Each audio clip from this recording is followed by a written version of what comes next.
Shabbat Shalom.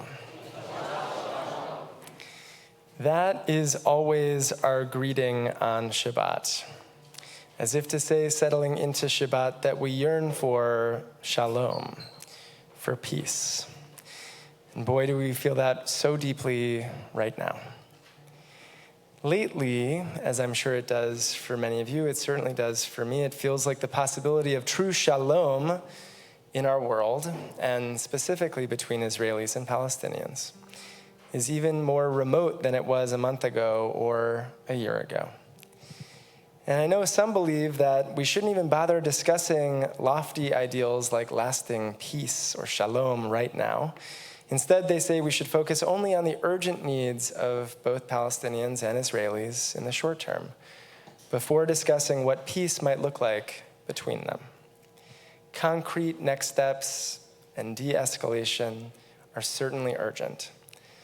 But the prayers of Shabbat draw us to keep shalom, peace, in focus. We just recited a text from Psalms, Adonai yivarech et amo vashalom. We ask God to shelter us in a Sukkot shalom during Hashkivenu. We end Kaddish and the Amidah with familiar prayers for shalom, and so on and so forth. Jewish ritual life is so saturated with the word shalom that it's perhaps the most recognizable Jewish word. And therefore, it's worth understanding what we really mean when we say it, particularly in this time of war.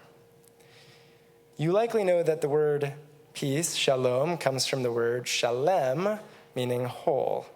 And our prayers for peace are rooted in an aspiration for integrity, integration, and wholeness, especially as we endure a year as fractious as this one.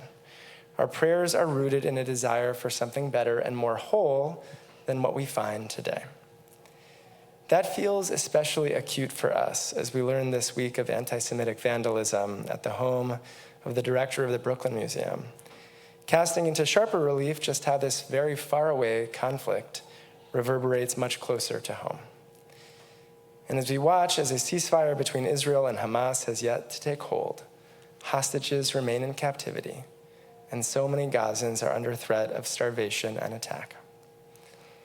Praying for peace against this backdrop feels almost indulgent at times. What do our words, our hopes really mean, or where do they get us? Praying for an end to this war is only one aspect of seeking a lasting peace, we know. There will need to be an end to the siege in Gaza, an end to the need for bomb shelters in Israeli cities, and an end to the occupation under which Palestinians are languishing. And a beginning of some new outcome that is yet unseen, and maybe yet unarticulated, in which both peoples live with dignity. That sustainable future feels even further away than it did a year ago, and yet we must still pray for and fight for peace. I know, looking out, that some of you would rather we, the clergy, would speak about other things from the Bima. And I promise we can and will do so even as this trauma continues. But tonight, I think it's appropriate for us to consider, at the very least, what peace might mean, especially as it appears in our tradition in a few key places, and in light of this week's Parsha. In this week's reading, Nasso, we read the most ancient prayer for peace in our tradition, the familiar priestly benediction in chapter 6 of Numbers. May God bless you and keep you. May God's face shine upon you and be gracious unto you. May God lift up God's face upon you, v'yasem lecha shalom, and give you peace. We hear these words at such diverse moments in ritual life that we might easily forget that they are, in some, a prayer that is all about peace. Each phrase gets longer and louder, escalating into a subjunctive call for the most powerful thing with which to bless another person, shalom. I'll say those words at many weddings this summer, and again tomorrow as I welcome a baby from our community into the covenant, hoping for wholeness during these milestones in their lives. The priestly benediction is the oldest Hebrew text we have ever found record of. Artifacts inscribed with that blessing were discovered dating back to the time of the first temple, when Kohanim used that text to bless the people of Israel. Indeed, that's the initial purpose of that blessing, per the command of Numbers 6. Speak unto Aaron and his sons, saying, thus shall you bless the children of Israel, before offering us those three famous verses. Though Reform Judaism got rid of all references to the priesthood, many Jews today, some of you possibly in this very room just a few days ago, hear those words in their synagogues spoken by the descendants of priests who call to mind the ancient practice of priests blessing Israelites with peace. But this presents a dilemma for more than a few classical commentators.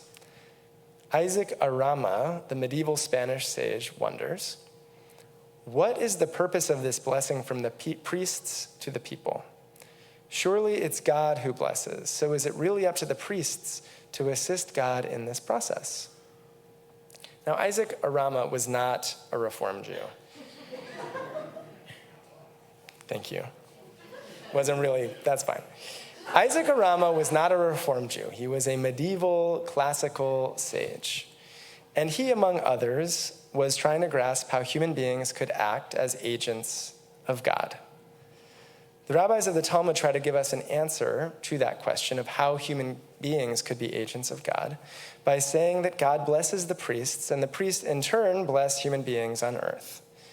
But this workaround doesn't account for the fact that it's still people doing the work of God when it comes to blessing. And if that statement only refers to the priests, in Pirkei Avot we read the expansion of Rabbi Hillel. Be a disciple of Aaron, loving peace and pursuing peace. Hillel invites us all to be like priests, those initial sons of Aaron who bless with peace and pursue it.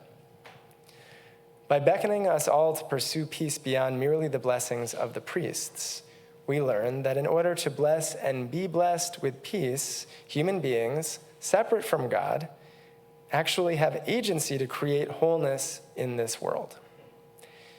Yiddish proverbs and Talmudic dicta abound on the subject of human beings working to create the blessings we want to see in this life. And we know from our own lives that merely praying for peace is not enough to bring peace into being. We need to create the conditions in which peace can flourish. In the case of Israel, we need to advocate toward an end to the occupation of Palestinian lands so that Israelis and Palestinians can live freely and with dignity, and of course, in peace. This means supporting initiatives toward coexistence like Omdim B'Yachad, which many of us know a lot about, which builds power among Jews and Arabs around dozens of issues in shared society, and joining in their shared protest movement against this war. We need to pray for it, yes, but we need to support the work of real people on the ground who are making it a reality. At some point, this war will end. And when that happens, then our prayers for peace might actually be even more important, as both Israelis and Palestinians grapple with how a war like this one must never happen again.